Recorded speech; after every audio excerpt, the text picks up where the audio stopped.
Word Balloon is brought to you by the League of Word Balloon Listeners.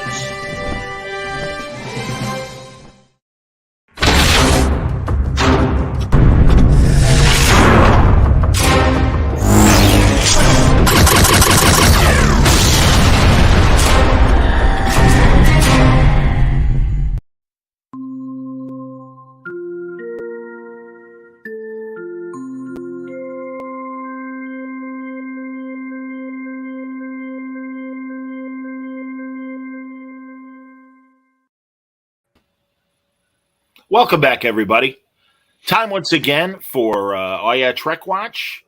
And not only are we going to talk about Star Trek, Strange New Worlds, but also talk about The Boys. We'll talk about Obi-Wan. We'll talk about the Orville, whatever else is on everybody's minds.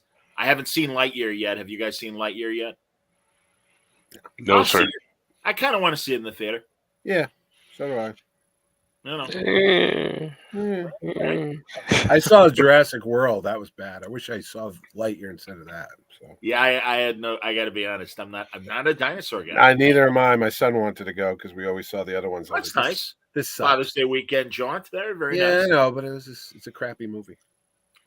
Oh man, John Suntress, Franco, Mitch, we're all here, and we may as well start with the pirate episode of Strange New Worlds. Ooh, jumping right in. Nice. I liked it. I liked it enough. I didn't see the twist coming at the end, and we'll get to that in a second. But I did like it. So. Oh, Mike wants to know if you've ever met Jeff Goldblum, Mitch. Have I ever met Jeff Goldblum? No, I have not met Jeff Goldblum. I think I would remember that. I'm going to one day though. Yeah, he's done enough conventions. I'm surprised I haven't by now. I'd love to meet Sam Neill. I'm a big Sam Neill fan. I liked him since Riley Ace of Spies back in the 80s. That was my favorite PBS show. Yeah. It was a great World War I show. Absolutely. 83, I think it was. But yeah. Oh, have you seen Omen 4 or Omen 3? Omen 3. But have you seen Event Horizon? That was him too, right? Was he? So. I don't remember that. I know The Dish, which is about Australia's part in the Apollo 11 mission, and he's the guy in charge of the antenna dish that stays in touch with Apollo 11 when, as the Earth orbits and stuff, the southern hemisphere has the better reception. Oh. And it's a really fun Australian comedy that Patrick Warburton is in as well. It's a great movie. HBO used to play the hell out of it, and yeah, it's a really, really great movie that is loosely based on real facts, but the characters are just fantastic. When did that come out? Long time ago? Like 20 years ago, yeah. Oh, geez, I was going to say I'd never heard of that one. Yeah, like early aughts, maybe a little earlier than or a little later than 2000. But that's still 20 years ago nowadays. Yeah, close enough. Wow. So Space Pirates, the Orions. I'm always happy to see the Orion Syndicate. Wayne, by the way, confirms that Sam Neill was indeed in Event Horizon. Very nice. I remember the eyes. The eyes. Yeah. Sure. Mm-hmm. Yeah. I mean, it was fine. It was fun. Yeah, I mean, the only thing that bummed me out was where the fuck was Hammer? Like so much happened in Yeah, he wasn't on. And it's like 2 in a row or no Hammer, and I'm like, that's what I'm saying. Yeah, he wasn't on last week. Yeah, I'm like, I like Hammer. I'd like to see more of Hammer. I think he's my favorite character of the new characters. Maybe they're rotating them out, so they have what's the shaved head woman's name? She's on a lot. Yeah, she's been on last week and this week a lot. Maybe they're trying to like make her shine, and then they'll switch it out or something. You know what's interesting? I was watching a YouTube where they were talking about the original Star Trek pitch, and we all know that in the cage, the original helmsman or navigator was Jose Tyler. Yeah, Lieutenant Tyler. And but originally in the pitch that Roddenberry shot to the network, Ortegas was the name of the navigator. It was a guy, but it's kind of cool that they went back to that and acknowledged Ortegas, and I'm okay with it making her a woman. I'm getting used to her snark. I don't think it's mean as some of the other snark, and it's not. I did like that blind. How close do you want to get? First date, second date, and then he goes blind date. I thought that was fun. Yeah, that was cool. That was cute. Yeah. That was all right.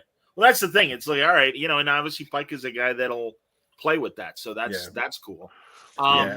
As an actor, he's got that charisma, so he can pull a lot of shit off. I mean, you like the guy no matter what. You're like, hey, that guy's cool. But also, I could see. I want to be just like him. Yeah, but I get him as a leader. I mean, that's okay. That he is. He reminds me of Scott Glenn in Hunt for Red October. Yeah, he's one of the crew. Like, and he's just he's casual enough with his crew, but still in charge. Right. So that's I like a Kirk. Kirk was kind of like, Mister. Let me tell you, Mister. A little stuck up a bit, but yeah. I'm in charge here. Pike's down and dirty with him. He'll do it, but I like the episode. It's been really refreshing to have so many good episodes in a row. I know. There's gonna be. You know what's so sad? I keep waiting to the Italian me. You're waiting for something bad to happen. It's like, this is good, but there's shit waiting out there. Sooner or later, they're gonna step in it. Oh, but so far, so good. How did you guys feel about the antagonist? Captain Angel, who starts off as Dr. whatever her name is. I'm sure I'm getting mixed up. Yeah, right. Dr. Angel. I was a little annoyed with her, but I don't know if it's just and again, who am I to be superficial about looks? But I was like, I don't know. Her look just bugged me. Like their look. Non-binary person. Apparently, is she?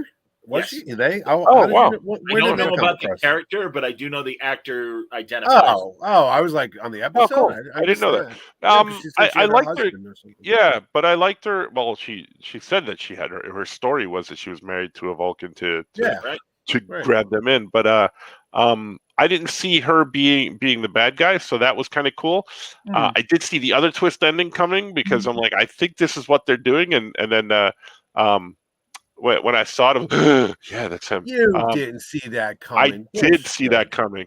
That coming, mainly because when I logged into the chat, Mitch stated, "Wow, I didn't see that ending coming." Yeah, so it made me look for an ending. But as we're getting there, I'm like, I bet you I know it's going to happen, and yes, there it was. So yes, I did catch it. Yeah. Mm-hmm. So I did catch it. Well, no, here's the and we're going to talk about it. So, no. Here's the deal. Yeah, I couldn't believe that Captain Angel. So her cover, she was never involved with any Vulcan. That's why I was like, was she ever with a Vulcan? Because she seemed to know a lot about them. They asked her what happened to the original medical Mary guidance counselor, that you're pretending to be, and she said, I don't know. I probably roaming around the planet I left them on. So she does reference it, and she wasn't there. So yeah. No, but when she got to Pring involved, I was like, why is she so? Oh, because she wanted Cybok eventually. Yep. But I was like, wow, she didn't see that they were going to be so logical they'd outwit her. That's all. Yeah, and I do think obviously she'll be back. I don't know if it'll be this season. I hope so. No, she was cool enough to bring back as a recurring character, but yeah.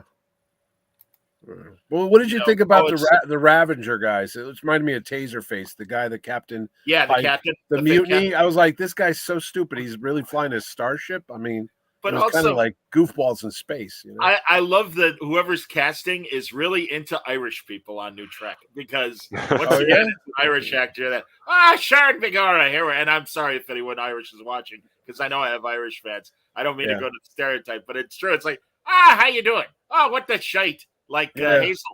In Picard. It's like, listen, again, they're fun actors, and that guy was funny, and I like how, the crew loves my cooking. Yeah, you might want to check on that. Yeah. And I like that Pike is cooking for them. Oh yeah, that was a cool little turn. I like the fact that they have some weird back history that we don't know about the crew and Pike, that they just kind of like wink, like routine number 62, guys, like on the Bowery Boys, and they'd all fall into stance because he's like, you mean you want to do the mutiny number? Yeah. And him and number one winked, and they knew what they were about to do. And everybody played along.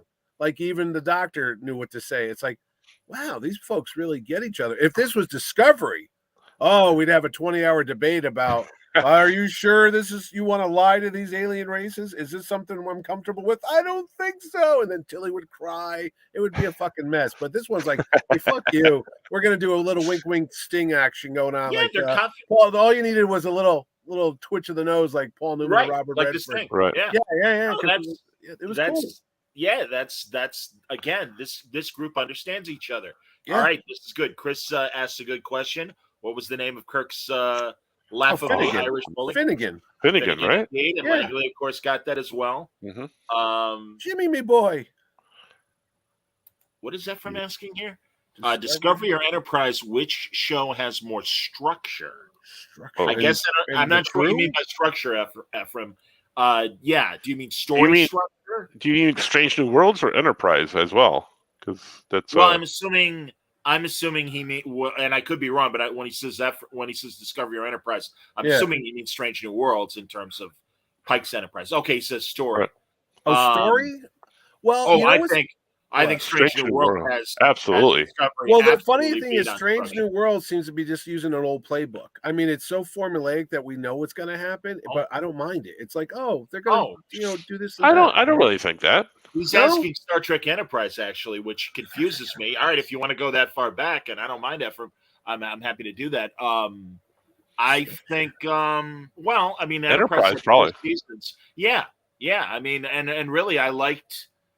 I mean, there are a lot of just their episodes of Enterprise. I really thought the fourth season, doing the 2 and 3 part stories, gave those stories more weight. Yeah. But yeah, I would just say for the fact that it's been around longer, and I mean, if you want to compare where each show was at after 7 episodes, I would say Strange New Worlds. But Enterprise lost its footing when they did that 3rd season, that year-long Into the Cloud type of thing, and that's when I got Cindy War. Yeah, I totally was not interested in it. I was like, why'd you do that? It went the whole season. Well, again, they were experimenting, and I wrote this down. I wrote notes for today. I was what I'd say is I appreciated the effort in season 3 of Enterprise, but a little disappointed by the execution. Yeah, I'll give you that. I mean, so that's the thing. It's like, all right, well, and again, they toyed with it in Deep Space Nine, the back 10 of Deep Space Nine's final 10 episodes was one story, and I think Enterprise tried to do that with the Xindi War, and also just to shake things up. And then also, when that didn't work, I give them even more credit for going into that 4th season where we got, like I said, the 2 and 3 part story arcs and a few individual stories. But it was good, I think. I think, agree. Go ahead. I was going to say, I think Discovery was probably planned out well ahead of time that they were going to go into the future and all this other stuff, but it just seems so disjointed in how they're getting there and how they're pacing their stories. It doesn't flow for me. The characters don't flow. It's just and I know people who love the show, love the show. Yeah. I don't understand it. I'm happy they do, but I don't get how they like it this much. Yeah, I don't either. You're talking about Discovery? Yeah. No, I don't know either. But I'll tell you what, you could take a non-Star Trek fan and throw them in front of any of these Strange New World episodes, and I think they'd be hooked because it's just a very cool. You don't need to have a million years of backstory of Star Trek lore to enjoy the show. It's like, this is a fun crew. They're actually smiling. They're smiling on this show. Which I like also, you never saw on Discovery. You just saw crying every week, every fucking week. I also like how they're really just coming right up to the line of and sometimes stepping on the line and crossing over it of what happened in the original series with some of these characters. But I like how they're kind of playing with that, and I didn't think I would, with Nurse Chapel and Spock type thing, their relationship and everything. It still doesn't jive with me what happens in the original series between them and how they interact. But I like the play. I like the banter. I like everything about the show, really. Do you think they really wrapped it up? They wrapped it up. Do you think they wrapped up the Spock Chapel storyline enough this week where she's like, look, you did what you had to do? Because, deep down she's got a crush on him still, but she's just playing it cold like, yeah, Mr. Spock. I see how they think, well, there you go, and now it fits in canon. And it's like, I don't buy. By the way, this is when I think they never would have done this, but a better human fit to have Spock and deal with a woman that loves Spock in his past that also was represented in the original series. It was Jill Ireland's character in This Side of Paradise. Yeah, with the flowers that would shoot the spores, and all of a sudden, you'd be happy and content because she tells him, I loved you, and I loved you when we knew each other back then. And he's like, I can never love the way you want me to love. And then he gets hit by the Spores, and he's like, I loved you too. And also, even at the end of the episode, when they're leaving, Spock says, for the first time in my life, I was truly happy. And it's like, yeah, because again, if they'd and I think Leela would fit so much better than trying to imprint all this on Chapel. And make her a capable modern woman. I love Jess Bush, and I love what she's doing with the character. It just doesn't fit with what Majel Barrett did. And even, I was watching a Majel Barrett interview from the 90s, and she even said, yeah, please. I mean, Chapel's a wet blanket. And even referenced Roger Corby and said she joined Starfleet looking for her lost scientist, betrothed or boyfriend, whatever. And again, I look forward to seeing Roger Corby and seeing what they do with it. But I just, I don't, as much as I like Nurse Chapel, she was great this week, and I love everything that she does, but it just doesn't fit with Majel Barrett's Nurse Chapel. No, you know what? You made a good point. If they just switched the name of her character to Leela, then I'd be all right with them. Like, that's Leela. The chick. Yeah. Well, that fits. That fits. And again, it's only, literally it's only one episode from TOS. And again, they really want to give you the member berries and have No, I know. And plus you go, wow, Chapel was on there for 7 or 8 years, and that's as far as she got was like a nurse. Like, come on, man. She'd be a full-fledged doctor with all the experience she had at this point. But I'm really going into these new Treks as being an alternate timeline. I really am at this point. That is the way to keep your sanity. I totally understand that, man. And also, again, I don't get this T'Pring matching up eventually with the Muck Time T'Pring. Right. Yeah. I think she's funny. I think she's a lot of fun. She's like the BB Newirth character from Cheers. Lilith. What's her name? Lilith. Yeah, Lilith. That's what she reminds me of. I like Lilith how she's in space. I like how she's reading Tropic of Cancer and it's like, hey, I got a few position ideas for you. Yeah, it's like, we will talk about this later. I didn't read that book yet. Perhaps we should read them together. I was reading Penthouse Forum letters. I never knew. I was reading Norman Mailer's book. So the following happened to me. And that's why Ray Romano reads Penthouse Forum letters. One of my favorite bits. But no, I'm okay with that. Well, let's talk about Sybok because honestly, I forgive me everyone for gloating, but I've been saying since you're going to invent a sister for Spock. Right. Fine. Trek, make Sybok matter. And here we are.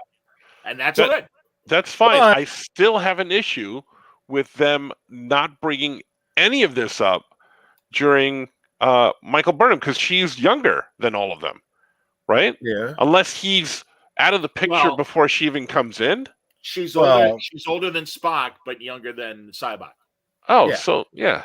And you don't know, he might be like Rain Man. He might be an institution since they were like kids and she never just saw him because but then how does Spock know about him or not supposed to know about him? Maybe we'll find that out, but go ahead. The fact that they never brought him up in Discovery, still kind of doesn't sit well with me. But here's what I was going to ask you because I was so excited when I saw him. Like, oh my God, they're going to do a Sybok. Then I thought maybe they're not. Maybe they're just going to say, hey, by the way, we acknowledge he was there. You'll see him in Final Frontier #5. And they don't ever go back to him again because I hope not. And I don't think but if they do, then suddenly Uhura would know who Sybok is because she's on the ship. And then I'm trying to think of all the other characters that would know who Sybok was if you're going to follow that canon. Uhura wasn't in on the conversation with Chapel, and Chapel's not in Star Trek V. So right now they haven't crossed that line, and I wouldn't necessarily presume that Cadet Chapel would even be on any sort of mission where they are going to run into Uhura during this. I meant Uhura.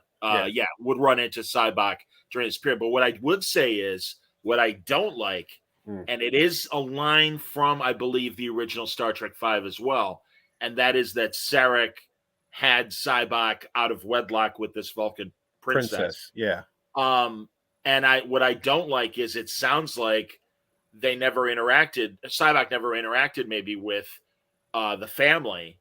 And I don't know how they're going to settle this with Spock. But I really think instead of making Sarek a deadbeat dad, thank you very much, which doesn't make sense because yet he takes in Burnham. Yeah. But what I would, and some people I described this to, and they were laughing. I'm like, no, I'm serious. I think this would be a great scene.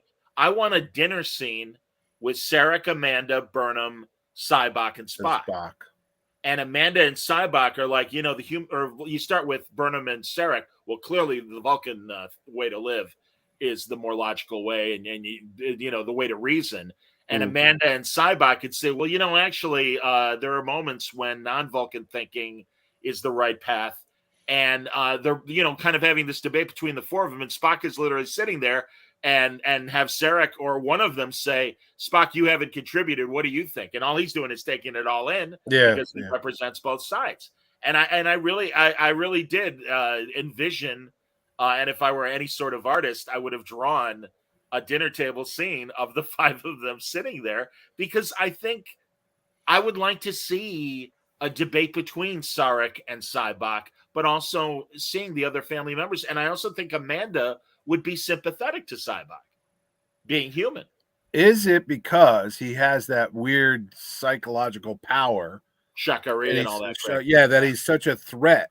That's why he's in this prison planet on Vulcan, so they kept him away from ordinary Vulcans because he could use mind power. I don't know what that force power was he has, the Jedi mind trick there that he made people see their pain. Well, maybe that's why he's banished to this prison planet, and they don't want him to have any reaction. Larry Luckenbill, when I got Larry, because we're tight, Luckenbill told me when I spoke to him. Hey, I knew him before you did.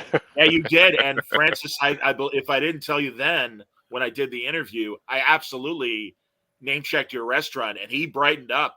And he was like, oh no, I love that restaurant. Absolutely. Yeah. And I'm like, well, I know the son very well. He's like, oh, that's terrific. So no, he was such a good guy. And in fact, I think I'm going to replay on the Word Balloon podcast feed that portion when he talks about becoming Sybok and his remembering about Star Trek V. But he said Shatner. Let me ask you a question before you get to that. Let me ask you a question, because I haven't watched 5 as many times as I've watched the other ones. How does Sybok get out to where they find him? He's on that planet, and then he comes up to the guy in the beginning. He's like, "Let me remember." There was the bald guy, and it was in the middle of holes in the desert. Yeah. But how he got out of the Nimbus 3 is close to the barrier, and he believes that the god of Shakari is waiting on the other side of the barrier, and Nimbus 3 is the closest planet to the barrier. So that's why he's there. Yeah, but they never don't explain being in prison or anything. Yeah, I was going to say they don't explain anything like that, him being in prison or how he gets out there or anything like that, right? That's all new Trek. Yeah. Okay. So yeah, and I just couldn't remember if I was remembering incorrectly or not at all. No, yeah, he was. And regarding his mind power, Luckenbill said that Shatner was inspired. He was in a hotel doing regional theater, and he saw like Ernest Ainsley or one of those or Jerry Falwell, one of those reverend healers that faith healers. Yeah, faith healers. The power of you type of thing. Yep. And that's what inspired him as far as wanting a character like that as an adversary on. So he really wasn't using like a Vulcan mind trick. It was more just like charismatic. Well, it might have been. I always thought it was like a force trick. Sure. Yeah. No, I think you're right. I think it is kind of somewhere in Vulcan mind melds and stuff, and especially the way he was able to conjure McCoy's pain and then showing Spock his birth, and everything. And so I don't want to lose my pain. I need my pain. Yeah, I love that. You see, that is your difference between new Star Trek and classic Star Trek. I don't think I could do this. And Kirk's like, what are you talking about? My pains is exactly what gets me up every day. That's how I get through life, because I'm still pissed about shit. Right. Well, or whatever, that I'll show you pain. I'm gonna rise above this crap. Sadly, I learned how to live my life by watching Star Trek V, because I do it every day. Like, hey, fuck those assholes. I'm getting up and beating. I'm going to do the best show I can. You know why? To fuck them up. That's what I'm going to disagree with Langley. Langley says the God is giving him his powers. No. That guy was just tricking him. Don't disagree with Langley. He's the only guy watching it. I know. No, Wayne's there. No, but I always thought that whatever demon that was on the other side of the barrier just tricked him like the devil. I never thought he was using his spell, because why would he get Sybok? He could get anybody. He could get Kirk and say, come and get me. I'm here. I think it's two separate things. I do think the reason why he said Nimbus 3 is that alien is talking to, is reaching with its mind to Sybok. But I also think that Sybok's ability to convert people is inherent in Sybok. Plus, they showed him. He goes because he loved himself so much. Cyborg thought so highly of himself. That's why the guy turns into him at the end. It's like maybe this is the face you really love because it's like he was fucking. I'm Jim Jones. I am God. And that's that was great. Yeah. That was great. See, but Star Trek 5, it works on certain levels. I mean, you got to give it somewhat of a credit. It's just it had shitty production values, and when you look at the script, they were going to have these rock monsters. He had the best intentions, but he didn't have the money. And that's what you get. He didn't have the money, and also there was a strike going on. Oh, the writer's strike was back then? Yeah. Oh, I forgot that. And also Shatner thought that giving Uhura the fan dance scene was a good idea. He did? Oh. He directed it. Well, did he write this? He wrote it, right? Shatner? He wrote. Yeah, we should look that up and see who. I think he took credit for a lot of it, but he, like you said, he had Sean Connery in mind, didn't he? Or was that Paramount? Yes, he did. Well, that's why Shakari is like Sean. That's Sean. Oh, wow! Yeah, which is hilarious. Yeah. But yeah, they were going to go to Roger Moore, but that didn't work out. So. Well, that's hilarious. Wesley says he's pretending to watch, but he's really here for Langley and Wayne's comments. Thank you very much. Says, hey, good to see you, Stuart. Well, Stu's there. We got all the regulars. Absolutely, man. This is great. The peanut gallery. Oh, I think there are a collection of really fun scenes in Star Trek V, but it unfortunately, like, hey, the young Klingon that's trying to show how great he is by besting Kirk. That's a little lame. I apologize. I'm like, what the fuck? I love whatever, but I love when Chekhov is negotiating with Sybok and he's Captain Chekhov. Yeah. I love the campfire scene. I remember Siskel and Ebert making fun of the campfire scene. It's like, no, man, you guys don't get this. These are these characters. Yeah. That's their family. They have no life. And that's what guys. Exactly. He goes, "What's wrong with us, man? We're together all the time on the ship. We get a shore leave, and we spend that together. What's wrong with us?" Because they have that they gave up their families to be with each other, and that's their family. I always thought that was cool. Chris says the only Trek movie he doesn't like is 3. I like 3. Yeah, I like 3 a lot. 3 is weird, but I like it. Yeah. Yeah. Oh, it's fun. Genesis is planet forbidden. Oh, I have had enough of boom, and he kicks him in the face. Yeah, I think Christopher Lloyd's a fantastic. He is on Captain though. Yeah, with that Captain Courage with that weird dog thing that dies. Yeah. No, I that. He choked. I have one question. Have you seen Marty? Go ahead. Yeah. No, I thought it was great when David. Oh my God, that's one of the best. William Shatner's get knocked for shitty acting, but he has 2 great moments in all of Star Trek when he's doing the funeral with Spock when he gets choked up that I actually used in a speech class because I did the same bit. Like, of all the people I've ever said, he was the most human, and he gets that verklempt. Oh yeah. But when he does that, you Klingon bastards, you killed my son, and he falls back into the chair, and they all look at him. Dude, that was real acting. I was like, holy fuck, I felt bad for him because that was the only kid he had. He's like, totally agree, right? Totally. And then he gives the countdown to destroy the ship. Shit, man, I got chills just thinking about it. It's like, I'll give you 1 minute, you Klingon fuck.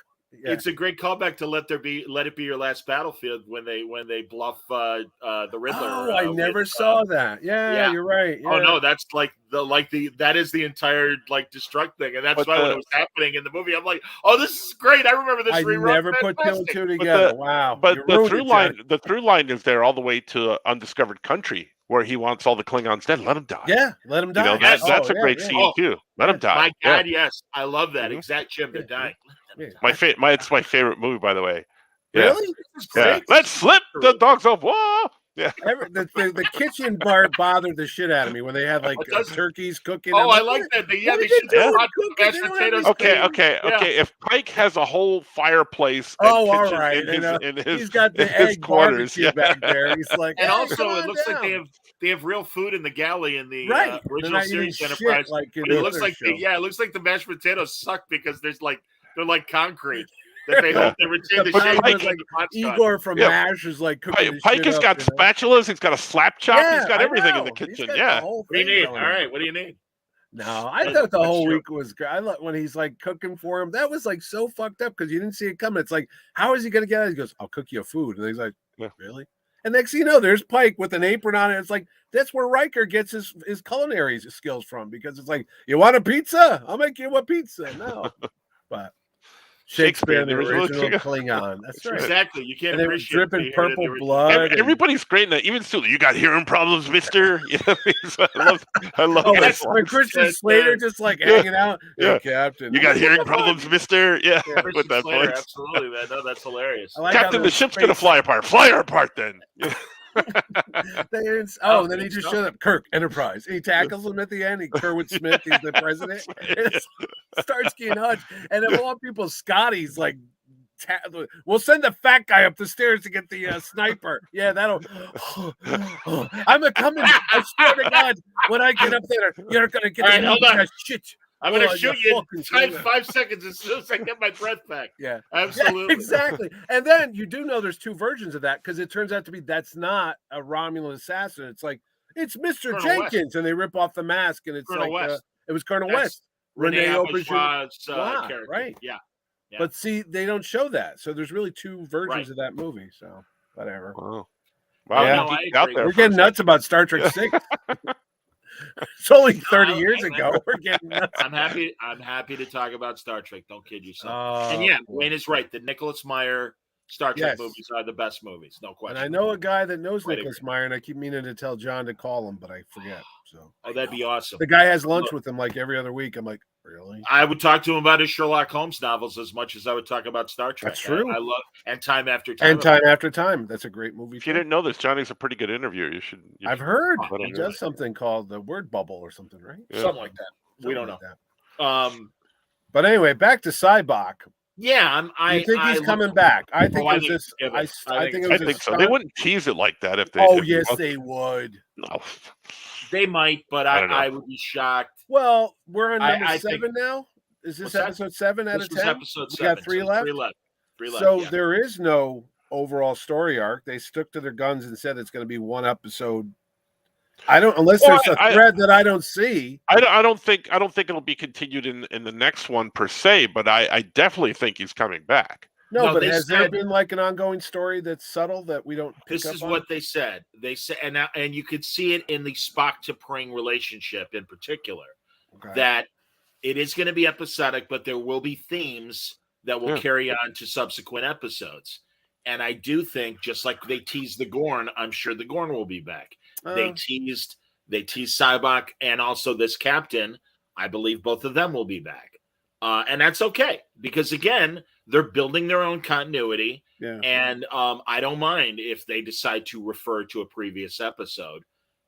Hell, out of the gate, they're referring to Pike seeing his future in Discovery. Well, I was going to say they haven't brought that Debbie Downer story up in 2 or 3 weeks, which is good, because it kind of like every time you see him, like, hey, Chris, you want to go somewhere? I'm going to die in 9 years, 2 weeks, 3 hours. It's like, Yeah, but he's been so not that. He's been the opposite. No, he's not. That's what I'm saying. He hasn't talked about it. He's just like, hey, what's going to be, it's going to be. I'm done. Did you see the teaser for next week?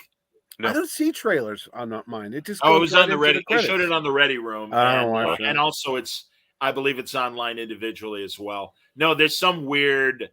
To me, it looks like playing cards.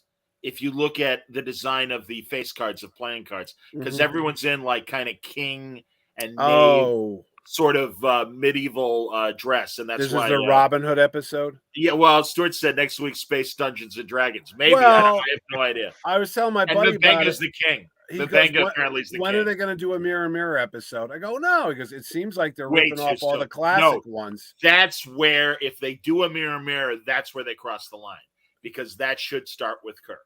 Because why would Spock? Well, that's what my buddy was saying to me. He goes, wait a minute, wouldn't somebody do in a captain's log? Oh, by the way, I found out there's an alternate world. Watch out for people with goatees, because they already know about it. Well, they don't know about it from Discovery. Because of Discovery.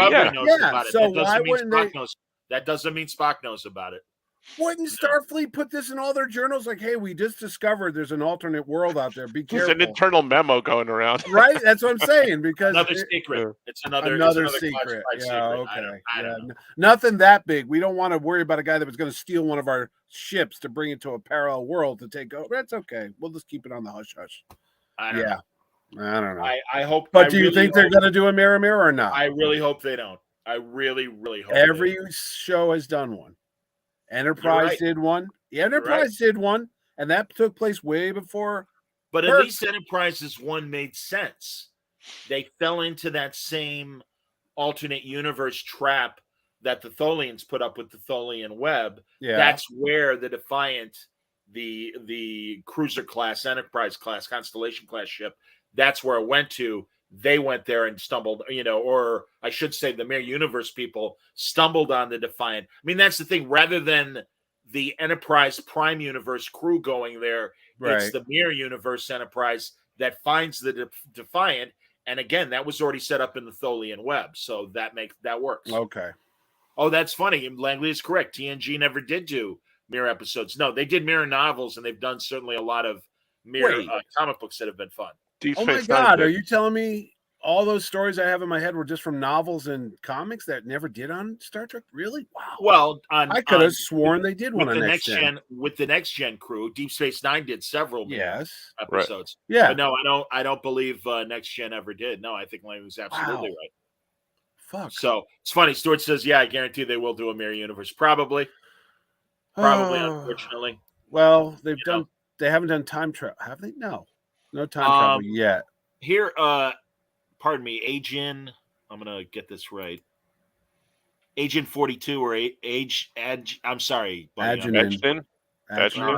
Since Pike knows he's going to end up in the chair, he knows he can make it out of anything until then. Mm-hmm. They should have had Pike take more risks. Maybe a crew member gets hurt as a result. Maybe. We'll see. He is playing a little fast and loose, I've noticed. Like he's just doing what he wants. That's what I always thought was a mistake of letting him know what his future is. But I agree. No, I don't like that he knows. No. I think the tragedy is they're waiting for him, and he's telling everybody too, which is fucked there's up. Like 9, and there's 9 years of you could be the greatest captain that you supposedly were, and what an honorable man, dude. I'm telling you, that 2008 Pike book really goes into his relationship with Commodore Mendez, and when he's fleet captain right before the accident, and he's like, Chris, please be careful. Those J5 ships are older than we are. And they're not safe. And I don't like you going on a rescue mission in that kind of situation. And then, of course, he suffers. But like you said, when he was over there telling you the names of the people he's going to save and he's telling everybody, it's like, don't do that. Because then, Spock would be like, why don't I just come up with a scenario where they're all out of town that weekend and nothing? You can't. My suspicion, and I've said this before on this show, is we'll get almost an It's a Wonderful Life in reverse episode where Pike figures out a way not to do that thing, and then he sees all, unfortunately, what would have happened if he doesn't. If he didn't put himself in jeopardy, and it's a much worse fate. So therefore, he will go through with it. But that's years from now. I was going to say, they're not going to do that. That's the last episode of the show. If they only do 5 seasons, whatever. Because I think I think this show's doing well enough that they will absolutely do more than unless somebody wants contract negotiation, wants bigger money, and then we'll see. I would imagine though these guys are signing the kind. You might be right, Mitch, because the people that aren't going to make it to the following year of Picard for season 3, maybe they are only doing it year by year. I don't know. I really don't know. It just seems, I don't know. All these shows seem to be like making it up as they go. I don't think they really have like 4 or 5 year contracts. I don't know. Yeah, probably. Maybe not. I mentioned to the guys off the air, but I'll tell the audience, you really got to listen to the latest episode of Inglorious Trexperts, where they talk to Terry Matalas, who's the showrunner for Picard. He's the one that's doing season 3. And he said all the right things in this interview, starting off with the fact that he believes where New Trek's focus should be is in the Picard era. And he's like, there are 30 former cast members that I want to know what their story is after the Dominion War and in the time of Picard. And also, if you want to get a sense of what kind of writer Terry Matalas was on his own, he wrote this IDW. It's collected in a trade. It's only $8 if you want to get it digitally. But it's Star Trek The Next Generation Hive. And it's this amazing story that starts very much like the beginning of Picard, season 2, where the Borg Queen and a fleet of Borg ships show up in Federation space, and they want to talk to Picard. And it's very interesting. It's a great story. I mean, I'll just leave you with that, and you can, figure out potential story when you see 7 of 9, obviously there, and the Borg Queen. But it's very good. I really liked it. I don't know, man. I like what he said. He also said that the Nemesis send off of the Next Gen cast wasn't satisfactory enough. That he's like, he would like to see more stories. He even said when they said, really, wow, 30 cast members. He's like, I want to know what happened to Miles O'Brien. He goes, I wish we had enough budget to include him in season 3 of Picard, but I really want to know what happened to Miles.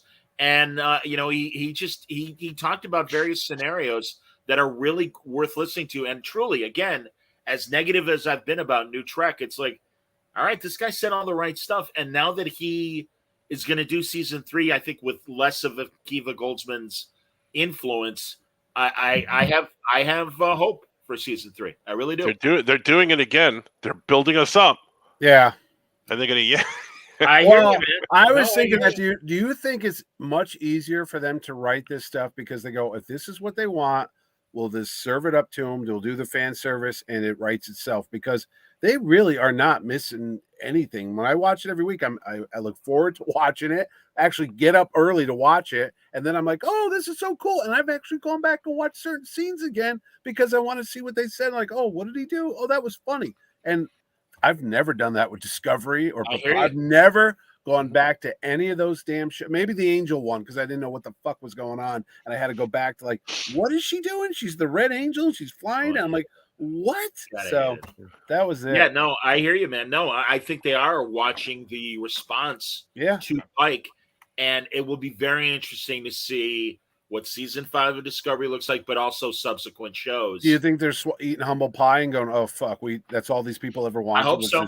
I certainly hope so. We try and give them something new, and the damn idiots aren't ready for it. I don't mind. Again, I don't mind something new as long as it's good, as long as it's written well. I appreciate the effort, but I'm disappointed in the execution. Not only effort, look at the money they poured into it. That's ridiculous. And by the way, we got more examples of it this week as well. Where? God damn it. Can we have like 25 different uniforms? Jesus. What do you mean? They have different uniforms for various types of away missions. Away missions and stuff? But everything, man. I mean, I think they waste a shit ton of money on other uniforms. I'll tell you what, did you notice that when they show a close-up of number 1, that I think somebody else told me that inside the insignia there's like a star or something like that. It's in the pattern on her shirt. Oh, if you watch, it's like subtle threading. I'm like, Jesus fuck, that costs money. They did that in the Kelvin universe as well. Chris Pine's shirts. Oh, it had little tiny deltas as well. Really? Yeah. Oh, wow. Yep. Yeah, it's a lot of they had them on the original series, but because we had pixelation on the TV, you couldn't really see it. 11 with the rabbit ears. It's like, I think that's Spock, Which reminds me, if you've got a 4K TV receiver, this weekend they dropped First Contact in 4K on Paramount Plus. I will check that out. And also the remastered original motion picture is also in 4K. I keep hearing that Wrath of Khan is coming out in the theaters this year. I don't know if I missed it or it's soon or what. It came out like 40 years ago. I think, last month or 2 weeks ago? Yeah, it's the 4th anniversary this year. Absolutely. Today's the anniversary. Superman 2 came out in theaters. 1982 was a fantastic nerd year. Well, then why is it 40 years if it's from... I don't know. I just saw something today. But you're right. Yes, I'm sorry. Let me finish my thought. 1982, beyond Star Trek, Rocky 3, Poltergeist. Yep. There are a lot of great genre movies. E.T. From I think, but I'm not sure. But regardless, like 1982 is a bellwether year. 1962, also a bellwether year. Dr. No, Man Who Shot Liberty Valance, to name a couple. Jules and Jim from the French New Wave. I mean, it's very interesting that 2022, Maverick, Top Gun. Yeah. Yeah, that's Jurassic. No, that's it. Doctor Strange. I don't think people are going to be talking about Doctor Strange 2 and Lightyear. No, not really. No, Elvis. That's supposed to be this week. That's good. Yeah, I'm excited for Elvis. No. Yeah, I don't know why. Langley says Picard on its own has had like 4 different fleet uniforms, and they get worse and worse. Oh, by the way, that was another thing that he brought up. Because Altman and the guys to Metalis is like, oh, all that stuff on the Stargazer was great. And he said, well, because of COVID, that was one of the last things we shot, ironically. And that's like in the first, episodes of Picard when he's on the new Stargazer with Rios and everybody. So it's interesting, Stuart says Strange New Worlds benefits from familiarity with characters, great writing, and great acting. Sure. So I'm actually liking Ethan Peck's Spock as much as Nimoy's. I would go not yet, but it's getting there.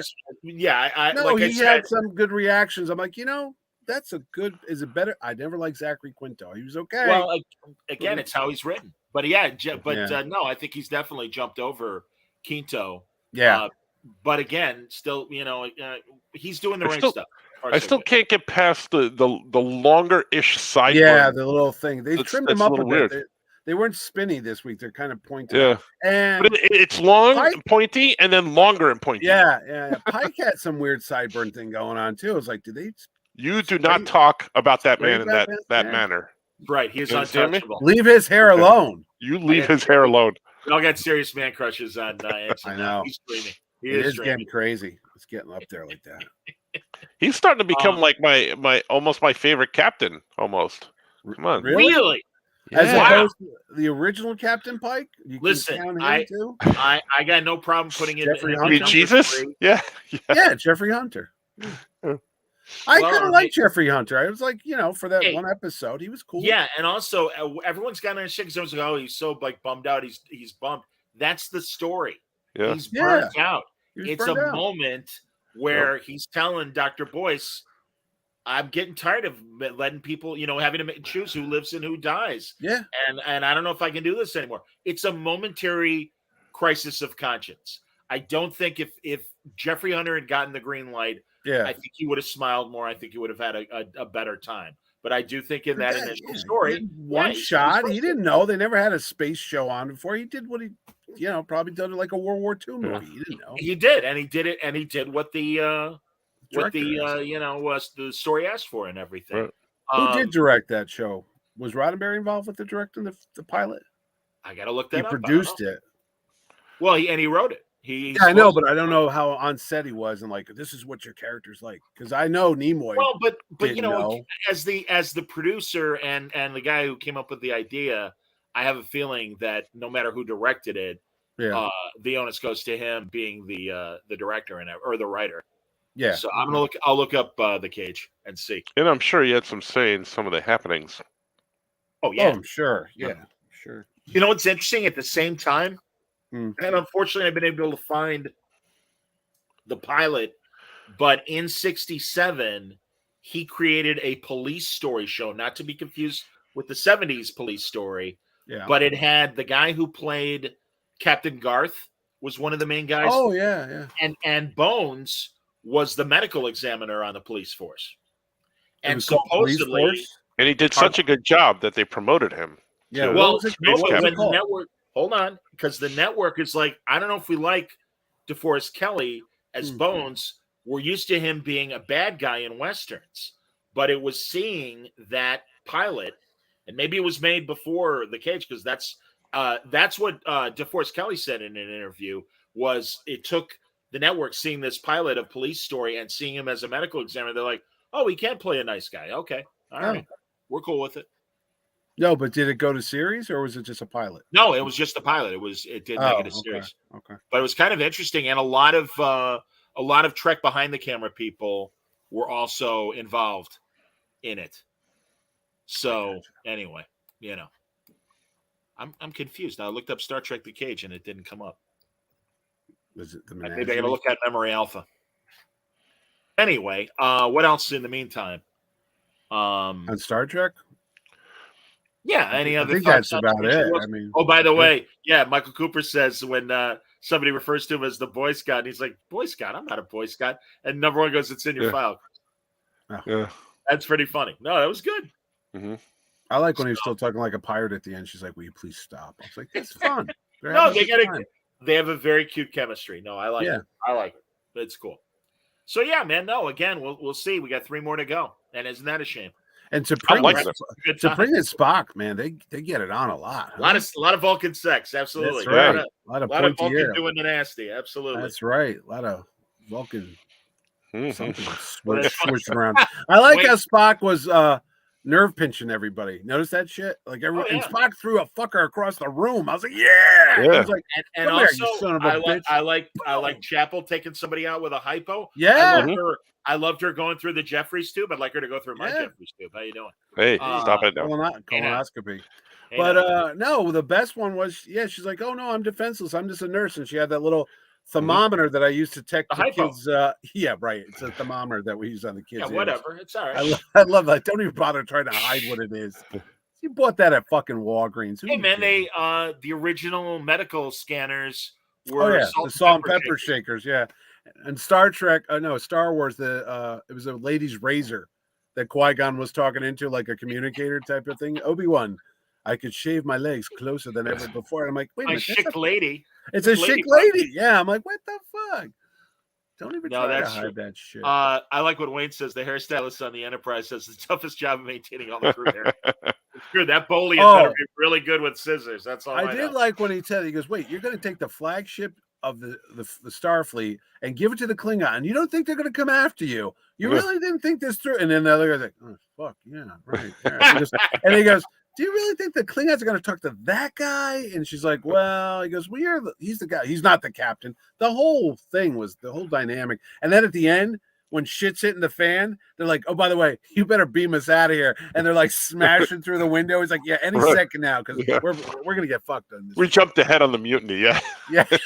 I also like how he's behind the ship wheel. Yeah, with like a wheel thing. They've got a real captain. Meanwhile, back on the pirate ship, Spock's over there with that real skinny chick in the bodysuit with the weird tattoo. Skinny. Yeah, real skinny. You could wrap your arms around her 3 or 4 times, Jenny. Break her like a twig. Exactly. Damn. But all right, so should we move on to Obi-Wan? Yeah. You don't want to go to Orville? You want to save that for last? Save it for last. If you can do Orville right now, if you want it, whatever you want. All right. I already said Obi-Wan, so let's do Obi-Wan. Finally, we get what I've been Hayden Christensen. Why couldn't they de-age him? Fucking Disney owns that de-aging software. They use it on every Marvel movie. I've seen Michael Douglas look 20 years ago. He looks fine, but it's just a little soft. I understand. I totally get what you're saying. And if it was cheaper, I'd be fine with it. But I'm sorry, this show is being done on a shoestring. Yeah. You think so? I definitely think so. Why? All the money went to you and McGregor, didn't it?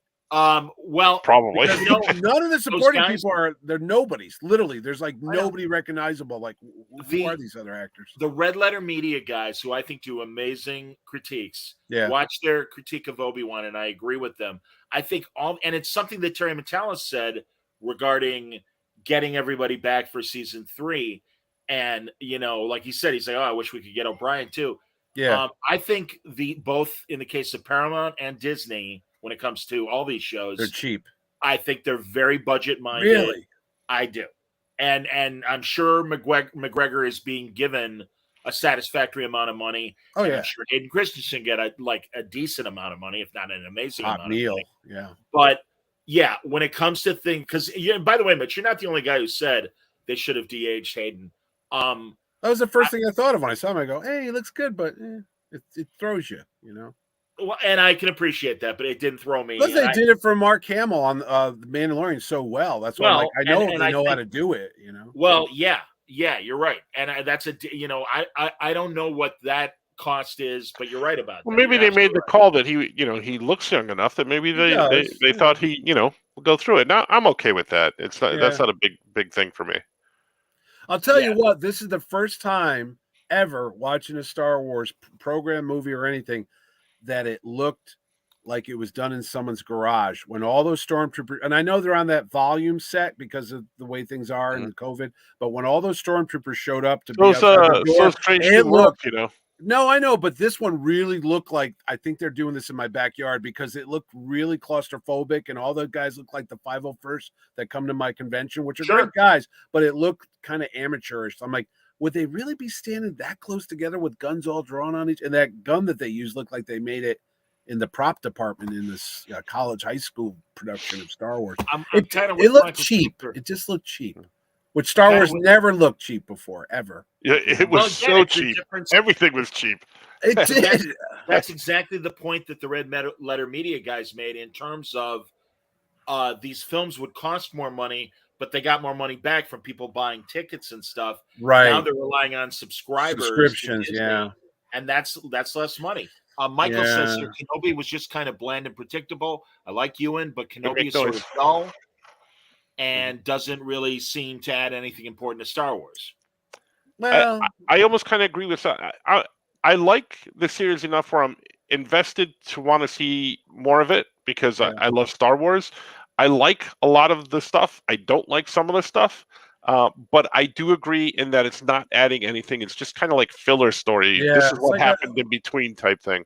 Like that's filler comics. You know, like you get that comic that wasn't part of the story. They just had a fill-in issue. You're like, yeah, it's good, but it doesn't really affect anything. Well, I mean, I like it enough, but yeah, unfortunately, it's a little underwhelming. But at least I'm entertained. The only thing I'd say is, and like I said, leading up to this last episode, I don't understand why we didn't get more Anakin and Ben scenes other than what we got in the latest episode.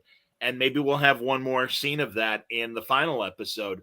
But I think it would have, and you know, you could have started with Ben's regret, especially after Reva says Anakin Skywalker is alive.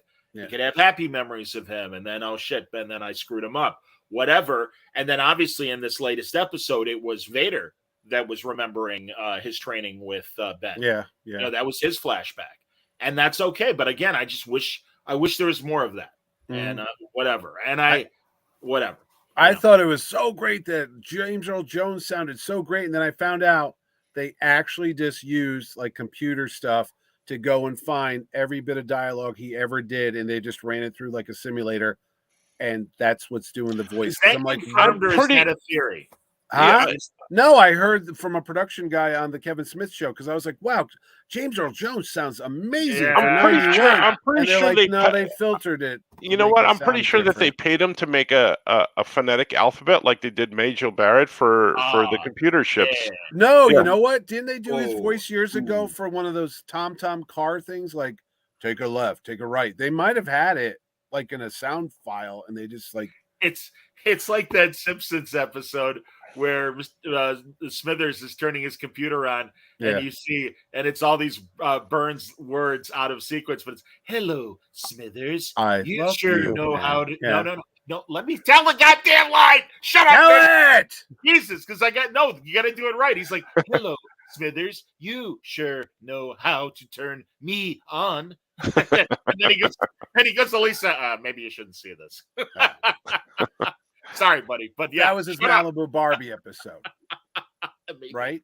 I don't remember. I just know that was how it started. Was that scene started? But anyway, going back. Listen, I understand you heard that from a producer on Kevin Smith's show. I'd like a better source, unless it was Bernardin and Bernardin knew somebody. Yeah, it was on that. I've heard that rumor as well. Yeah, I don't know. Well, because I just remember when Adam West came back to do his voiceovers for the Batman, it was very breathy because he's 80-something years old, and you heard that. He really did it. Hey, Robin, let's go. Yeah, but he really did it. So that's not a good example. Yeah. Well, I mean, I'm saying I'm just saying, as people get older, their voice tends to. I understand. I have heard that rumor as well. Yeah.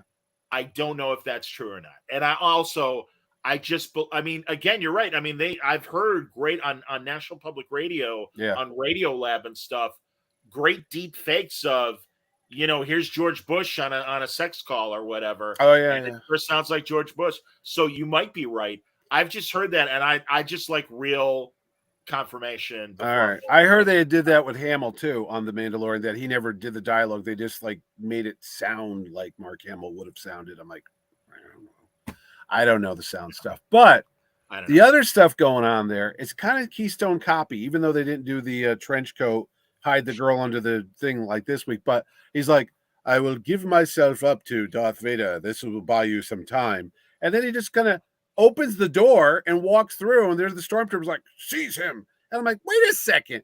They're trying to get through that fucking door, and it just opened up, and they're like, okay, just close it and let that one guy go through. I'm like, why did you just, I don't know.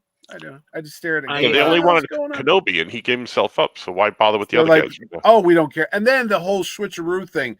Darth Vader is so fucking strong, he could stop a ship. Why didn't you do this to Millennium Falcon back in Star Wars? But anyway, it's taken off, and it's a bigger ship. We're using the other ship on the other side. You didn't see us, and they sneak out. And I'm like, I liked him having that kind of power. Yeah. What I didn't like was I didn't buy Reva's turn when you said that. I thought that's where you were going. Oh, what? When she's now all of a sudden, like her whole plan was to get into a position to attack Vader. And it's like, she was up close to him before. I'm like, why didn't you stab him then? Yeah, but no, you're right about that. You're right. You are right about that. I don't know. But again, I don't buy this turn, and I really will be interested because I also don't believe, obviously, that lightsaber wound is fatal. No. And I'm sure she'll be back for the last episode. Well, she got the other guy. I thought she killed him a couple weeks ago, the Inquisitor, and I'm all right now. Look, I'm back. I'm like, what the hell? Yeah. Well, he's about that too. At least he's an alien. And I don't know, but I don't disagree with you because it's like, so Han Solo's the only guy who can die. Yeah, and Qui-Gon. Those and Qui-Gon. You're right. Yeah, they're the only two. You're right. Yeah, bullshit. No, I don't. Still got a feeling Qui-Gon may show up. Oh, we got one episode left. We'll find out on Wednesday. I certainly hope so. And again, I will say I would love a Qui-Gon prequel. I would love a Mace Windu prequel. I don't understand why these things aren't being made. If they did do that, they'd hire younger actors. You don't expect Sam Jackson to go and do it, do you? I would like it to be Sam Jackson. Sorry. Well, it's been 25 years. Well, he could shave his head, and again, I don't care. It's like I want Harrison. Get these motherfucking off my motherfucking starship. Yeah. Well, whatever. It doesn't take you out of it to see like an older guy acting like he's 30 or 40. Really? No, I accepted Jimmy Stewart playing Charles Lindbergh in Spirit of St. Louis. No, I think of that movie, The Irishman, when you got the Robert De Niro and they're all walking around with that old man, walk because they're old men. They're 72, not 30. I'm like, that guy's not 30 years old. What are you kidding me? I had no problem with it. Really? He's acting. Like, do you see Tom Hanks turn around this week when he yelled at that guy? Pushing my wife, really? What the fuck? I'm like, first off, she stepped on a grate and kind of fell herself. But he had that old man, like, can't move, just the head and the shoulders, like, what are you doing? Wayne says Qui-Gon is not dead. He's part of the Ghost. Yeah, I know. Yeah, he's part of the Force Ghost Clan. Absolutely. I don't know. I don't know. It seems to me that where they can cut corners, both Paramount and Disney will. Do you think there'll be a season 2, or this is one and done? I don't know. The only thing I can think of is obviously bringing Darth Maul back, but really depends on the numbers, right? No. Yeah, and how much money? Didn't find numbers, and we'll see. I mean, they say Moon Knight's not coming back for a second season because they want to push him into the movies. Well, and also that I think did underperform. Did it? That's what I'm hearing. Well, you know what? There's this weird group on the internet that I don't believe have, like, Ms. Marvel gets the lowest ratings ever. I go, first off, Ms. Marvel's a really fun show. I don't know what the hell they're watching. I love the graphics. I love the actress. I love the whole setup. I love the whole environment that I'm honestly, as a little white Italian kid, I never really knew a lot about that culture. And I was like, I did not know that's how they go to their church and that women are on one side. So you're learning something. And I'm enjoying it because it's kind of like an old Marvel comic. She doesn't know her powers, and she's like a young Spider-Man, Peter Parker thing. So fuck you, internet. Oh, lowest show ever. This show sucks. Get off my internet. I'm like, who are you people? What are you trying to succeed? You're gonna killing me. That was excellent. Wayne agrees. He loves Ms. Marvel. Ms. Marvel's fantastic. I am behind. I'll admit on Ms. Marvel. It's fine. Any other Obi-Wan thoughts before we finish? No, excited to see what they do with the final, but I don't know. I may be underwhelmed. Do you think that's Hayden in the suit? I do. I heard that was not him. That was a stunt guy. No, that's Christensen. Why else would he be there? I don't know. I honestly don't know. I can see both. In the very beginning, there was an interview with Ewan McGregor who said like he was in the suit on set. Yeah. So I don't know. As I said, I would have liked to have seen more of them. It doesn't have to be a lightsaber sparring match like what we got in that last episode. I just would have liked to have seen more Anakin and Ben scenes. Sitting over a milkshake at that Dexter Jester's place. The diner, just bullshitting each other. Like, hey, man. Yeah, showing that them Padme, bonding. I'd give up my Jedi powers and, give her my saber. Shut up, Anakin. We don't talk about that. Just go in the bathroom and use the Force. and think about baseball. And spank your Yoda. My mom was hysterical. She was over this weekend and she saw this baby Yoda thing. She goes, "Who's the father?" I go, "I don't know." She goes, "Well, how's there a baby Yoda?" I go, "Listen, Ma, you're asking questions we're not meant to know. You're 84 years old. You don't need to know." She's like, "I don't understand how there's a baby Yoda. Is that Chewbacca?" "No, Mom, it's Chewbacca." Chewbacca. Chewbacca. She always calls I like that. That's a good name for him. I don't care. She fell asleep in Star Wars. That's right. Go. That's funny. Oh, Wayne says he would have liked to have seen Anakin and Obi-Wan sharing a pot of baked beans singing "Row, row, row your boat." There you go. Exactly. Yeah. I am. Thanks for coming, Wayne. Thanks. Exactly. Thanks for playing. Anyway, so that's it for all right. It's over this week. I like the Orville. I thought the Orville was fun. Did you? No, and I could literally, Francis. I'm watching, going, Franco's going to hate this episode. Really, Johnny? Come on. Let me tell you something. Q. What? This episode wasn't bad, actually. Wow. Okay. It's a lean into the humor. They didn't lean into the humor as much. No, I didn't see it as much. They were well, maybe they leaned into the humor. Yes, I'll give you that, but they weren't. And all the high school stuff, I thought they did. The snarkiness wasn't as the smart ass remarks and stuff like that weren't as bad. The one critique or thing I didn't like was the high school stuff. You're exactly right. Why this high school? Because they're pulling up on their memories and stuff like that. How are these guys going to know about a 20th century high school? I agree. So that was where I kind of lost it. But as far as the episode overall, wasn't bad. I'm like, okay, this is kind of like a Star Trek episode. It's not bad. We're getting some things from the past, and it made sense who that person was. I like the misdirection with I forget her name, the security officer. Neela. So I like the misdirection where she wasn't there altogether and it was this other alien. I liked all that stuff. What Langley says, I agree with that they tied it into a previous story. Yeah. Go on. However, the high school stuff is where I kind of was like, really? That's what they chose to go with. So, did you like their cue? They're like that alien being thing that kind of showed up at the end and said, "Well, yeah, I just said it. Yeah, like the misdirection with that, and then having it be that alien character that has evolved past them. Yes, where, it was based on the religion to what's her face, Kelly. Yep. Yeah, the Church of Kelly. Yeah. No, that's cool. And like she said, we may run into each other again. No, that's interesting because they jump 1,000 years every 11 days in our time, which is interesting. So that's kind of cool. That now they're a higher like evolved 50, race. Yeah. Right. So it's cool. I think it's interesting. The only annoying part is because Seth MacFarlane does so many voiceovers to Family Guy and all that stuff. It always takes me out of it a little bit. It's like that guy that was that voice of all the Disney things, Paul Winchell. No, there was another guy. Paul Freeses. Yeah. You would always hear him like, "This is the Haunted Mansion," and so whenever you heard that voice, you just identified it with something else because it took you a little bit out. But at the end, when they're all sitting around the table, he's like, I don't want to know when I'm going to die. I want to live forever. And I'm just like, this moral of the story, the little sum up when they're sitting there talking, I'm like, it seemed a little hokey. But anyway, that's the only part I understand. Did not like. Seemed like Davy and Goliath stuff. Like Davy. Langley hates the new helmsman, who of course is Seth MacFarlane's girlfriend. She annoys the hell out of me. I get the Kaylon suck. Is it his girlfriend? The blonde girl? Yeah. Wow. I didn't know that. I didn't. Yeah, that's kind of the device of the show. Is Seth always cast his girlfriend in various roles apparently.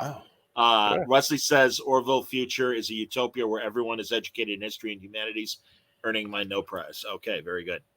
I don't mind the new helmsman. I liked how Lucas was back on the ship in command and couldn't find them and didn't understand what was going on. And and even when maybe her name is Tala, is her name Tala? Yeah, that's Jennifer Zor, Jessica Zor. All right, there you go. Yeah, and she is coming to Terrificon. I bought her plane ticket the other day. Fantastic. That's at the end of July. Everybody, July 29th to the 31st. Mohegan Sun Casino. It's going to be great. And again, the Mitch has like 5 of the cast members, and I only mention it because I'm excited to meet him. So I'll be hanging out in the green room. I'm going to have Franco hang out with him the whole weekend and say, "Why don't you like our show?" I'm not sure if I'm going to be there because Mitch hasn't announced me on social media. I'm going to do it tomorrow. That's so funny. And I understand what you're saying about Seth's voice, Mitch. I really do. It does. It almost doesn't even match his body. You know what I mean? Sometimes you hear like a voice like, but that guy doesn't look like but his voice is a very commanding voice to me. It is. And I mean, a lot of people shit on Seth's acting. I think he's fine. No, I don't think it's acting, but any minute I just keep thinking he's going to slip into that Peter Griffin voice. It's like, oh, that's funny. No, I mean, it's Brian's voice, the dog. Yeah. It's the same voice as the dog, if anything. But, yeah, that's right. Brian. Well, it's Stewie's voice too. Yeah, so I suppose we're going to fight the Kalon now. Yeah, that's what I'm saying. When I'm watching the whole time, I go, "That's the guy from Family Guy." I never take him as an actor. I never did it with a Spanish chick before. Ole.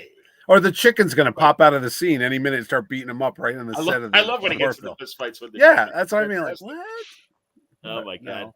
They're trying. They're really trying. Seth is pulling a Roddenberry. I don't see how that's a Roddenberry. Oh, that he, with the little moral of the story type of thing? With his girlfriends on set? That. There you go. Yes, thank you, Francis, for connecting the dots. Sorry, Langley. I'm a little thick every now and then. Not just my waist. The reason why number 1 came back as Chapel is I started banging her, so I had to give her a part in the show. I felt Majel. Majel was a fine actor and deserved the opportunity. Yeah. So I created the Chapel character. And when she beamed down to my pants, it was even better. But I never heard anybody named Majel again. It was the only actress or person I've ever heard. The Orville crew references Dolly Parton songs, the 60s Christmas movies, the president's setting sort of makes sense. The school setting. I see what he's saying, but it's just no. It didn't bother me. No, you know what I thought it was going to end up being, and I was like, wow, I literally thought they were going to have like a school, and I don't want to bring it up, but a school shooting type of thing going on. When that's what I thought was going to happen when they were. I was like, it's like at 3:15, so and so's coming to get it, and I'm like, what's happening here? If they had a scene like that, I really did. But I could see Hulu or whomever going, yeah, maybe not. Well, you know what? Did you notice in Obi-Wan it started off with some scenes may be unsettling to certain viewers because when that girl goes, Anakin came and killed everybody and I hid under my dead friends. I'm like, dude, we just had shit go down in real life a couple weeks ago. Well, and also you're right about that. Yeah. And also just Reva getting stabbed in the chest and everything. Yeah, but guy coming into a classroom of little kids and kills them all. Anakin kind of fucked up. But I'm surprised Disney lets it go. I mean, honestly, you think that they might sanitize everything. For the Orville? I'm talking about Obi-Wan. This is the story that Lucas came up with. We're not going to rewrite history. Anakin is a bad dude, and he went to the bad side, and he did bad things. We can't just go, maybe he didn't do it. It was the stormtroopers. It is interesting, especially where Revenge of the Sith goes. Yeah. That more people on Disney Plus haven't complained about that. But they're all over the Marvel Netflix shows that are now on there and things like that. I don't know. Oh, yeah. No, I always thought that was dark. I remember wow, they went there with that, huh? Can we talk about The Boys? I'm still 2 behind, but I will say the first episode was enough to shock. Oh my God. Oh, really? I love it. And first of all, there aren't many television shows that make me shocked and cringed or literally go like this. Watching something, and I give them credit for shocking me. God damn, the way the third episode ends, even more so. And again, that's where I'm at. But I want to give the guy credit. As much as we shit on showrunners and certainly in New Trek and things like that, I got to hand it to Eric Kripke. He's the guy who's been running The Boys, and it captures the spirit of the comic book, but tells its own story. And it's just the best biting satire of superheroes ever. Is it satire though? Have you seen those articles about? Have you seen those articles about people being, upset about the show and how, especially with some of these other characters coming in and they're talking about. I think it was in the last episode, so you didn't see it, but they're talking about certain characters and things that they did and how dare they turn this into that, and I'm like, dude, are you watching? Really? Are you watching this show? No, I didn't. Are you getting this thing about like you're you're not watching the same show? You're not watching the same show. Yeah, I think it's great. I'm glad they're going where they're going, and also, Langley says The Boys is amazing this season. I can't wait for Herogasm this week. Sure, and I'm sure that's a reference to what's happening. It's a book. Yeah. I'll tell you what though. Imagine the storyboard guy at the special effects department when they come to him and say, "You're never going to guess what you're going to have to make this week." What's that? Well, we got this guy who's going to go inside this other dude, and Mitch, have you only seen the first episode? I watched up to 3 so far. I haven't seen 4. Okay, so you and I watched Soldier Boy, and is that his name? Soldier Boy. Yeah, Soldier Boy. Yeah. Sean Patrick Flannery's Arsenal, his sidekick. And I love that in the Flash, I think that's really interesting. Yep. And Homelander, good Lord, what a scary fucking character that only gets scarier. Doesn't fucking give a shit now. It's like, go ahead, put that stuff out. I'm like, I think it's great to read. And the fan reaction is like they come back with them with the numbers. So like, you're through the roof. Your Q ratings. I'm like, what the fuck? Well, again, it's a comment on today's society where he'll forgive anything as long as you're popular. Well, and also that it's the ironic thing that George Carlin used to say about Clinton, where he was lying, whatever. He's like, "Hey, everybody, I'm full of shit, and how do you like that?" And you know what you're getting. Yeah. Carlin said, "At least he's honest." Yeah, at least he's honest. I remember that when I remember people were like, "Why do you?" I said, "Hey, you know what you're getting with this fucking guy. He's slimy, but he ain't trying to fool you. But that's what you're getting." And also now with Soldier Boy, we've got a really scary Captain America and a really scary Superman, and I think that's fantastic. And I love the turns that Butcher is doing, and I love everybody on the show. I think it's great. I know it's gotten better. I was like, wow, this Frenchie and Kamiko. My God, that's a great story too. Yep. Everybody, it's so well written, and it's a pleasure to watch, and it's a scary. I'll tell you what though, if they ever had to get rid of Homelander, because you can't. I don't know how far you're going to go with this character, but they really kind of painted themselves in the corner. Because what are you going to do with that show once that character's gone? I think Homelander is there for the duration. Fonzie of the show. You can't get rid of him. He's the Fonzie of the show. No, it's like if I'm gonna kill everybody. Exactly. He's the ultimate, like, everybody hates him, but you got to have him on the show. He's the one constant. Everybody hates him except the public. Right. It's like, but also it's like Zachary Quinto's character on Heroes. By the way, I believe Eric Kripke's the guy. Oh yeah, that's right. Who took over the showrunner. He did. So for all his failings with Heroes, I think he's killing it with The Boys. And by the way, Seth Rogen is one of the producers of The Boys and was of Preacher. And man, it's good for Seth Rogen, man. My God, watch episode 4. That's all. I know he's in it. I know he's in it. Oh, he's in it. But Mitch, he's not the Fonz. He's JR basically. Oh, okay, it's even better. Yeah. Oh, that's so funny. Wayne asks, have we seen Banshee? Anthony Starr, who plays Homelander, is amazing. He's in that too. Oh my God, I so agree, and I didn't recognize him being the same actor. I love Banshee. To me, is the best Cinemax show in recent memory. It was such a good show, and Langley agrees as well. Banshee is so underrated. No, it was a very, very cool show, and I think it ended well too. Frankly, I think they did a hell of a job. But yeah, he's Anthony Starr. How many seasons was that? 2 or 3? 3 or 4. Isn't that actor? He's a little on the shorter of statures. I think he wears lifts to like make him bigger against the other characters. Yeah, that's funny. I just really. I've seen like behind the scenes shots of him like wearing almost like high heels or something like that. Well, platforms. Yeah. Oh, that's cool. No, I love Banshee, and it's on HBO Max. I think, man, is it? Not. I thought it was a Showtime show. No, it definitely. I think they own Cinemax too, don't they? I think. Yeah. Warner or something like that. On HBO Max currently or not, but it's an amazing show, and I absolutely recommend it to people if they haven't seen it. It was amazing. I remember, what's so funny doing these shows? I remember a couple years ago, like 4 or 5 years ago, somebody said you should get the actors from Banshee to come to your show, and at the time I was like, "What is this show?" And you're right, it was on one of the pay networks, and I'm like, I don't think anybody knows anything about this thing. No, it was great. Yeah, Langley. Who I was getting asked? It's on HBO Max, I believe. The one guy I wish I got 4 seasons. There you go. What's the actor's name that played Ensign? Oh, in First Contact. He's on CW. Hawk. Yeah, Hawk. Yeah, but what's the actor's name? Neil McDonough. Yes. Neil McDonough. He's a guy that every year they bring him up to me. They go, "Do you want Neil McDonough?" I go, "I don't think people know him." Then my wife's watching Yellowstone. There he is on Yellowstone. There he is on Desperate Housewives. There he is on CW as on the Arrow.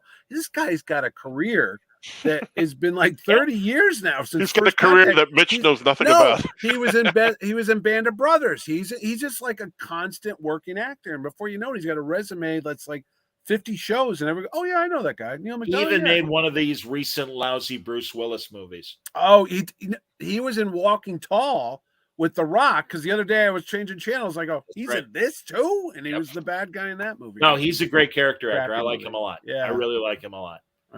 So I, again, you're right. Nobody knows him by name, but he's one of those. Oh, yeah. Like, as soon as you see him, you go, that guy. Yeah. Like Bullock, Costanza, Bob Costanza. Oh, Robert Costanza. Yeah, when he shows up, you're like, he's in this movie, he's in that movie, he's in like 50 movies. You're like, oh, he's in Saturday Night Fever, for God's sake. Yeah, he is. Yeah, the Paint Store. He was on Barney Miller. I mean, no, he's great. I just saw him recently, either on the Golden Girls or something, where I was dial flipping, and it's like, oh, look, there's Costanza. That's yeah. He's even great. Popped up in a Will Ferrell movie I was going through, and I was like, oh, look, there he is. He's at the party. Oh, that's scene. funny. Yeah. No, he's great. Everybody wants the main stars. Sometimes it's the side characters that are more interesting because they have a longer career. Langley says that Neil's even in that terrible Chun-Li. Oh, is he? Oh, wow. The one that had Kristen Krug from Smallville as the main Street Fighter girl. You don't know that one? I'm not as I guess. I don't know. No, so Orville's good. I mean, that's another show. And The Boys is amazing. Boys is out of control. What else is there? I'm behind on For All Mankind. I've only watched like the first 10 minutes, but I love it. That's back? I'm very excited. Yeah. I didn't even know. Season 3? Yep. Oh, fuck. I didn't know that started up. It's either 2 or 3 episodes already. It's amazing. I love that show. Amazing. So that actor, what's his name? John he was in Suicide Squad. He's Colonel Rick Flag. Yeah, he's Rick Flag. Rick Flag. Yeah, what's his name? I don't remember his Joel something. Joel Carriman. Yeah, something like that. Or Kinman. Something like that. Yeah. Or he's another one of these guys. You go, oh, that guy. He's in about 20. Oh yeah. Oh yeah. Absolutely. No, it's great. I bought that IDW Next Generation comic, and I'm only halfway through it, but it's a great story that Metalis wrote for IDW. There was a Mirror War book out at the comic shop last week when I was at this store. I saw another Star Trek. Oh, yeah. Picard on the cover. Yeah, Mirror War or something like that. Yeah. Kinnaman, that's his name. Thanks, Langley. Yep, Joel Kinnaman. And yeah, Langley says he needs to catch up on For All Mankind. No, it's a terrific show. They're in the 90s, and the next step in NASA in this alternate universe is going on a Mars mission. Yeah. So it's going to be cool. Did you watch that Jeff Bridges show? Did you? That's back. Not yet, but I really want to. It sounds great. And we go ahead. I was going to say on Netflix, I'm halfway through this great movie that dropped last month. It's called Operation Mincemeat, and it's this great all-star British cast, including Colin Firth from The King's Speech and Matthew McFadden, who I know him from MI5 and Spooks. But anyway, it's a real World War II story. And one of the characters in this movie, he's a lower level character, but it's Ian Fleming. And it's a British misdirection plot, intelligence plot. And it's fantastic. And it's a ton of actors you'll recognize from Downton Abbey and The Crown and so many other quality British productions. And it's just a fun, great spy movie. Yeah. And it's mostly Colin Firth and Matthew McFadden kind of figuring out this plan to convince the Germans that there's going to be an Allied invasion into Greece, but or actually Spain, but it's a misdirection from the real, I believe, Normandy plans and stuff. But it's great. It's outstanding. Did you happen to catch No Time to Die? It's on Paramount as Amazon now. I saw it in the theaters. It's on Amazon now. Yes. Yeah. Yes. Frank, did you watch the last James Bond? I saw it in the theaters. Yeah. Yeah. I was like, should I watch it again? Because I just remember being like, wow, this is long. Yeah, and it's just a downer. It is. Yeah. No, I mean, it wasn't as good as the other ones, I thought. Yeah. No. I'll fast forward to the scene with Anna de Mar, whatever her name is, the pretty girl. Yes, Anna de Armas. Yes, from Blade Runner and Knives Out. Yeah. And Isn't she in the new Marilyn Monroe picture that's coming on Netflix? Oh, yes, that's who it is. I saw the trailer for that. I look forward to seeing her with. She looks incredible, like Marilyn. I was like, whoa! I couldn't believe that was her because she's very pretty. Yeah, but you're used to seeing her with very dark hair. Yeah. Although she did a movie a few years ago where she was a blonde, and I didn't recognize her when I saw her with dark hair. But now, like, I'm so used to her with dark hair that when I saw her here, I'm like, oh, that's her. Yeah. Wow. She's stunning in War Dogs. She's Miles Teller's wife, and she plays Roberto Duran's wife in Hands of Stone.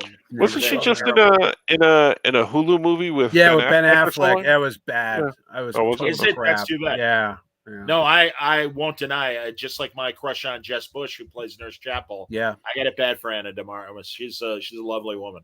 Mm-hmm. Quite lovely. So yeah, I'm excited for that blonde movie. No, I was gonna say, when you talked about the MI5, wasn't there a miniseries years ago about Ian Fleming?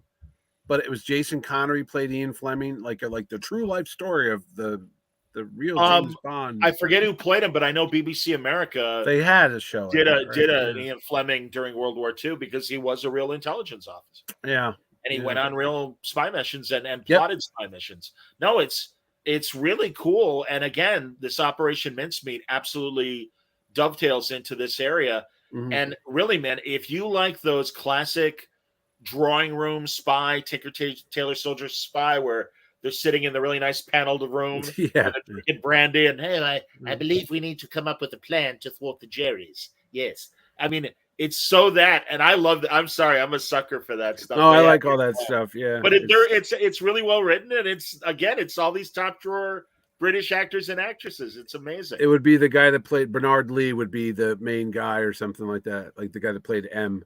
Like, that's well, and it's funny because they refer to whoever the minister is of their division. Yeah, Ian Fleming goes, well, I'm going to report to M. I'm going to report, and it's like, why do you keep calling him M? He's like, because he reminds me of my mother, and that's exactly what I used to call him. And it's like, and I had heard that before as well about Fleming. That's why he named M. Oh, really? I never heard that. Yeah. Oh, that's cool. There's a great secret agent episode of Patrick McGowan's show. And it's only one episode, but the guy who gives him his directions on where to go is Bernard Lee. Really? It's right in the middle of the Connery Bond movies. And it's so great where it's like, oh, that's fantastic. Well, I just remember James Bond are working for the same organization. In No Time to Die, that took me out of it when he walks down the hallway at the Intelligence, and there's a picture of, what's the actress? Judi Dench, and then there's Bernard Lee. I'm like, wait a minute. There's these other M's there, but let's go. How is that possible? But anyway. It is what it is. Gives you a headache. Hello, 007. Good stuff. Well, thanks for coming, everybody. Yeah, I think we're good. Anything else? No. This week's wrapping up Obi-Wan, and that's about it. Yeah, we all look forward to that, and we'll. I'm liking every show, and I may like the new Orville this week again. Who knows? Well, I appreciate. Get out. Absolutely. So, all right, everybody. Thanks a lot for watching. Good questions as always. We appreciate you coming on. I had the serious Star Trek hosts on Friday, and it will never replace what we do here with the three of us. But I do like hearing from other Trek people and getting their points of view. So, like I said, the week before I had Michael Jan Friedman on a Friday, and we talked about Star Trek. So it could happen. So look forward to it. But until next time, as always, live long and prosper, and we'll see you next time. Bye-bye, everybody.